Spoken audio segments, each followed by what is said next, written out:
Hello, good morning, नमस्कार। कैसे हैं आप सभी? मैं चीनू ठाकुर और वेलकम करती हूँ आप सबका सौरभ सर क्लासेस में। बीपीएससी परीक्षा आप लोगों की सितंबर में है, उसकी तैयारी ऑलरेडी शुरू हो चुकी है। इससे पहले भी वीडियो अपलोड हो चुका है। तो अभी मैं उसी जो आपका पीवाईक्यू था 69th प्रीवियस ईयर पेपर हम लोग सॉल्व कर रहे थे, उसी को डिटेल में हम लोग समझेंगे। पेपर आप लोगों का शेड्यूल टाइम पर ही होगा, तो बाकी किसी भी कंफ्यूजन में ना पड़े, अपनी तैयारी पर ध्यान दें। ठीक है, तो चलिए देख लेते हैं कि कहाँ पे हम लोग रुके थे, कौन से क्वेश्चन पे हम लोगों ने क्वेश्चन नंबर 5 करेंगे। जी हाँ, क्वेश्चन नंबर 5 जो है हम लोगों को सॉल्व करना है अभी। यस, तो which of the following are computer language, इसमें से कंप्यूटर की भाषा कौन कौन सी है? कोबरा, पाइथन, स्क्विल या जावा? ठीक है, साथ साथ में मैं हिंदी में भी बता रही हूँ। वैसे तो इसका जो पेपर है हिंदी में भी मैंने डाला हुआ है, बट यहाँ पर मैं आपको जो क्वेश्चन हो सकते हैं वो हम हिंदी में ही सॉल्व कर लेते हैं, इंग्लिश में ही कर लेते हैं, तो आपको इजी रहेगा। ठीक है, तो क्वेश्चन नंबर 5 यही पूछा जा रहा है कि इनमें से कौन सा जो है वो कंप्यूटर लैंग्वेज है? कोबरा, पाइथन, स्क्विल या जावा? तो आप लोगों ने पाइथन भी सुना है, जावा भी सुना है, मुझे कंफर्म है। ठीक है, तो 2 और 4 तो है ही। अब जब आप ऑप्शन देखेंगे ना, तो यहाँ आपको 2-4 नहीं मिलेगा। इसका मतलब और भी ऑप्शन है जो मैच हो रहे हैं। ये मैं बिल्कुल उस हिसाब से चल रही हूँ, यदि किसी को इस बारे में जानकारी ना हो, ठीक है, उस बारे में चल रहे हैं। नेक्स्ट आपको पूछा गया है कि पाइथन, स्क्विल, स्क्विल और कोबरा। अब अगर मैं मान लो कोबरा को मैं टिक कर देती हूँ सपोज, तो क्या 1 2 4 है? 1 2 4 वो भी नहीं है। समझ रहे हो मेरी बात? वो भी नहीं है। तो यानी ये भी कहीं ना कहीं ऑप्शन जरूर हो सकता है। और स्क्विल यानी कि अगर मैं 2 3 4 करूं तो 2 3 4 है, वो भी नहीं है।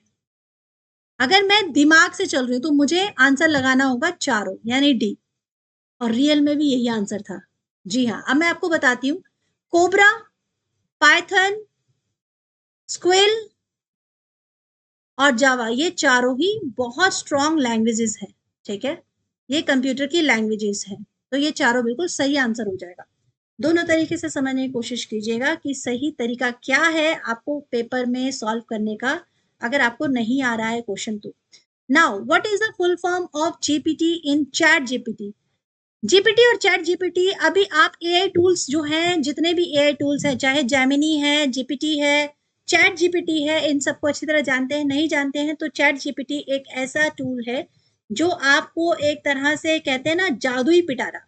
आप इससे जो भी कुछ पूछते हैं, कोई भी क्वेश्चन, कोई भी कमांड करते हैं, ये आपको उसका आंसर जरूर करेगा। ठीक है, पूछी जा रही है इसकी full form. Glutamic, pyruvic transaminase, यूइट partition table, grouped pegboard test या जेनरेटिव प्री ट्रेन ट्रांसफॉर्मर? तो इसका आंसर है जेनरेटिव प्री ट्रेन ट्रांसफॉर्मर। यार जरूर आएगा भाई, आप लोग इतना ध्यान रखो। एब्रीविएशन, जो भी क्वेश्चन आपके आ रहे हैं आप उनको तुरंत लिखिए, और जहां पर भी आप स्टडी करते हैं उस टेबल पर रख लीजिए।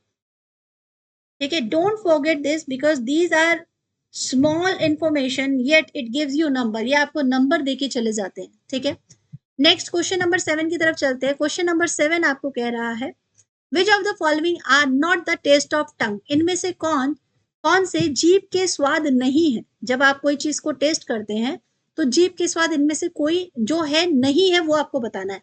तो जैसे क्वेश्चन नहीं वाला आएगा तो पहले तो इसको अंडरलाइन करेंगे और साथ साथ में पढ़ते रहेंगे option.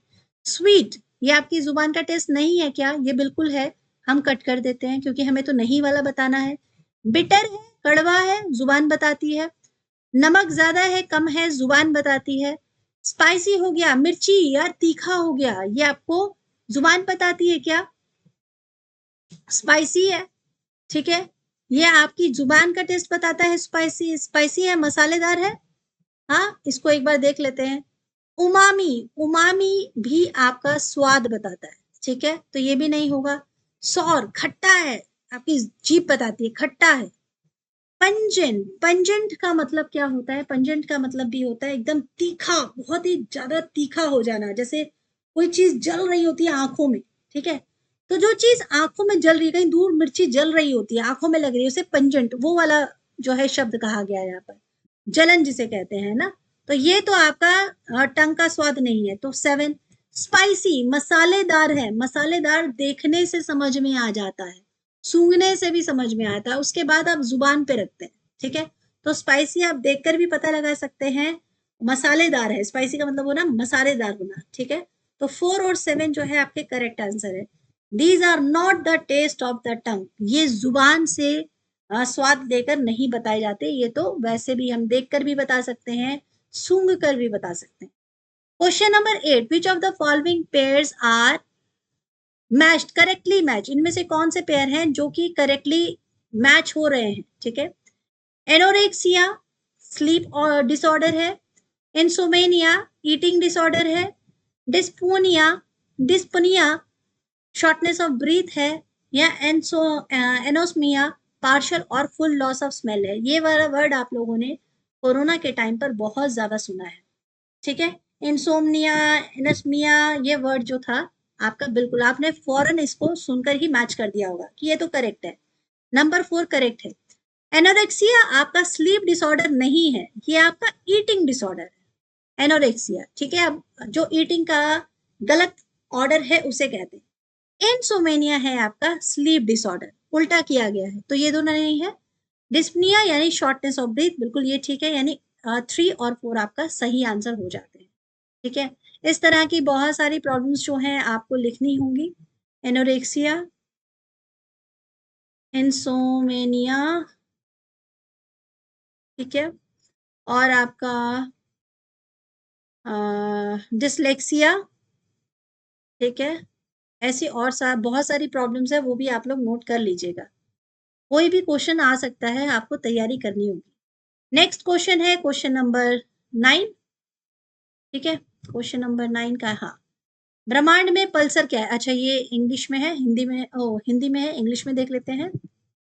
In the universe what are the pulsars, universe में यानी ब्रह्मांड में पल्सर किसे कहा जाता है? क्या ये ग्रुप ऑफ स्टार्स है, क्या ये रोटेटिंग न्यूट्रॉन स्टार्स है, एक्सप्लोजन ऑफ स्टार्स है, या radio waves emitted by stars है, ठीक है। तो ग्रुप ऑफ स्टार्स है कि घूमते हुए न्यूट्रॉन स्टार है, एक्सप्लोजन है, विस्फोट है किसी तारे का, या फिर रेडियो वेव्स हैं जो कि एक तारे द्वारा छोड़ी जाती हैं। तो हम इसे क्या कहेंगे? इसका सही आंसर हो जाएगा रोटेटिंग न्यूट्रॉन स्टार, आंसर बी, ठीक है।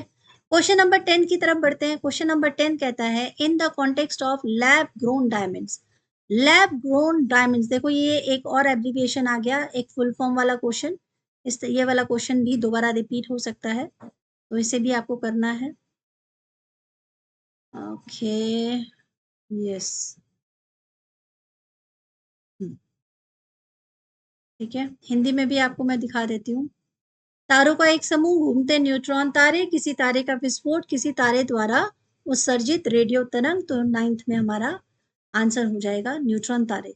तो प्रयोगशाला में विकसित जो हीरे हैं यानी LGD, इसके संदर्भ में हीरे का जो बीज का रूप होता है वो उसमें किसका उपयोग किया जाता है? सफेद नीलम का, मोसाइनाइट का, ग्रेफाइट का, या क्यूबिक जिरकोनिया का? थोड़ा सा माइंड लगाएंगे, थोड़ा सा याद करेंगे तो 8th क्लास में हमने इसे पढ़ा हुआ है। जी हाँ, 8th क्लास साइंस जब हमारा स्टार्ट हुआ है तब हम लोगों ने पढ़ा हुआ है कि जो ग्रेफाइट होता है वो एक बहुत इंपॉर्टेंट कॉन्स्टिट्यूएंट है। तो यस, डायमंड के लिए हम कौन से डायमंड सीड का इस्तेमाल कर रहे हैं? ग्रेफाइट का, ओके। क्वेश्चन नंबर 11 कह रहा है what is the fibre use to make bulletproof jacket, bulletproof jacket बनाने के लिए कौन से फाइबर का इस्तेमाल होता है? नायलन का, टेरिलिन का, ट्वीट का, या केवलर का, ठीक है।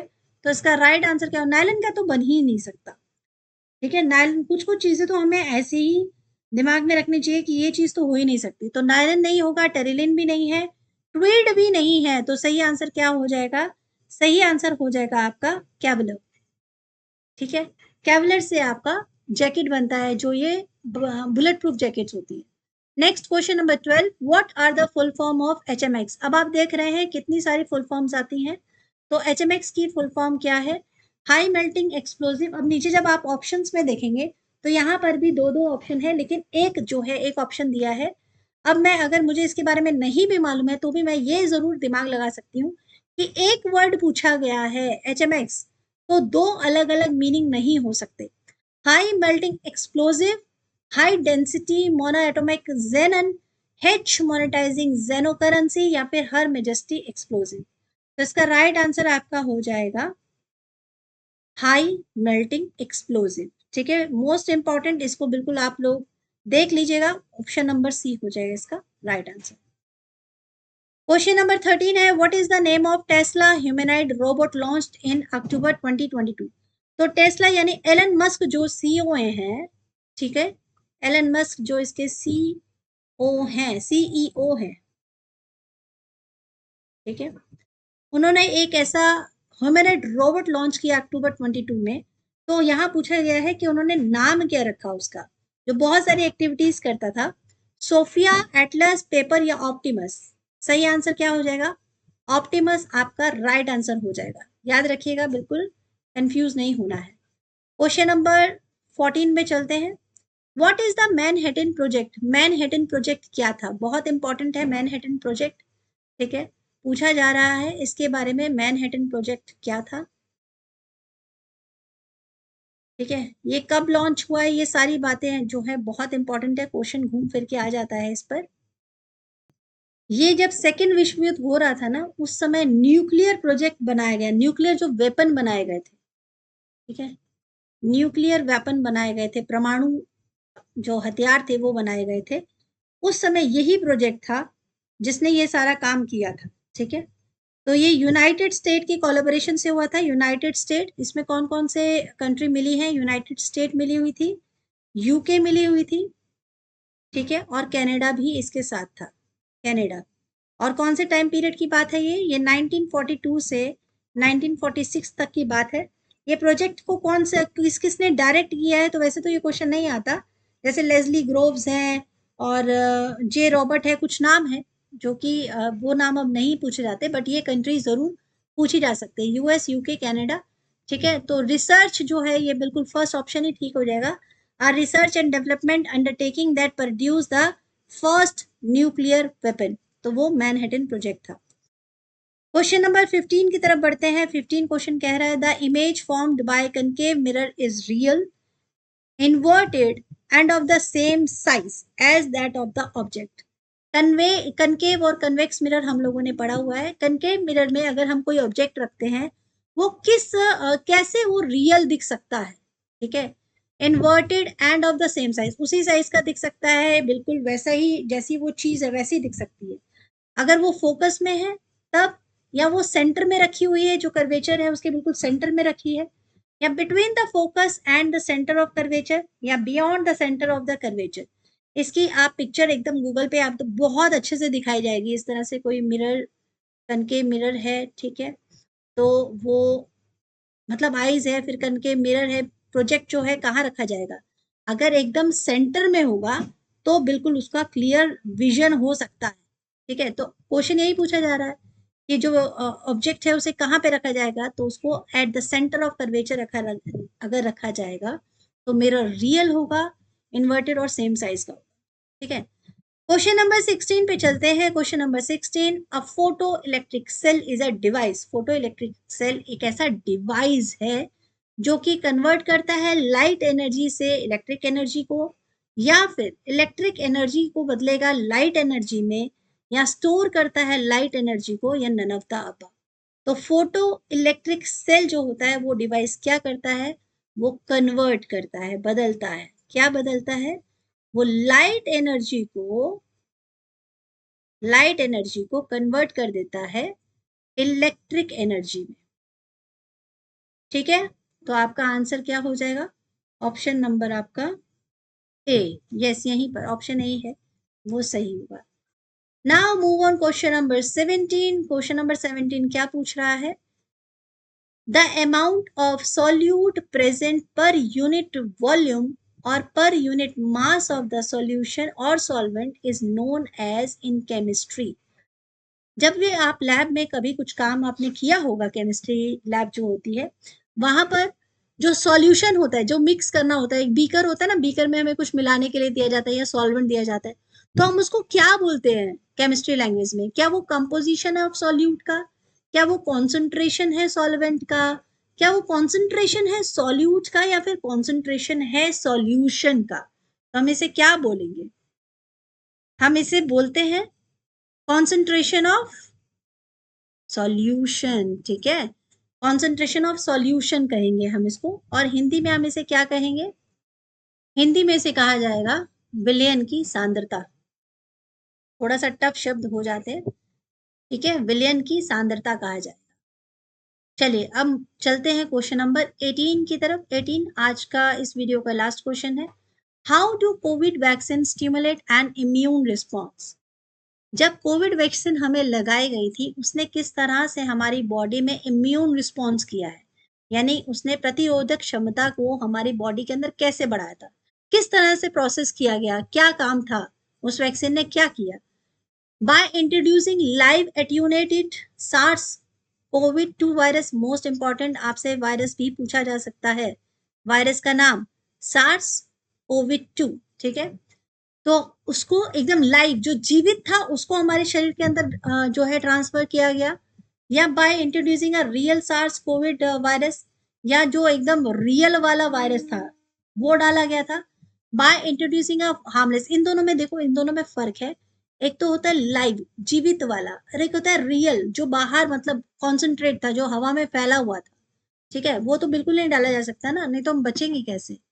by introducing a harmless piece of SARS-CoV-2, harmless piece डाला गया है सार्स का, या by introducing antibody against SARS, या फिर सार्स कोविड 2 का एंटीबॉडी डाला गया। तो मैक्सिमम लोगों ने आंसर दिया था डी, बट ये सही आंसर नहीं था। सही आंसर था ये, लाइव जो एट्यूनेट होता है, जीवित जो शैल, जो जिसे शैल नहीं कहेंगे, जो जीव उसका था, उसको डाला गया था, ठीक है, उसने प्रतिरोधी क्षमता बढ़ाई थी हमारे शरीर में जाकर। तो ये थे आपके क्वेश्चंस जो हम लोगों ने डिस्कस किए। हम जल्दी ही आपसे मिलेंगे इसके आगे की जो नेक्स्ट क्लास है उसमें। अगर आपको क्लास अच्छी लगे तो प्लीज लाइक कीजिएगा, शेयर कीजिएगा, सब्सक्राइब कीजिएगा। Thank you so much, will meet soon.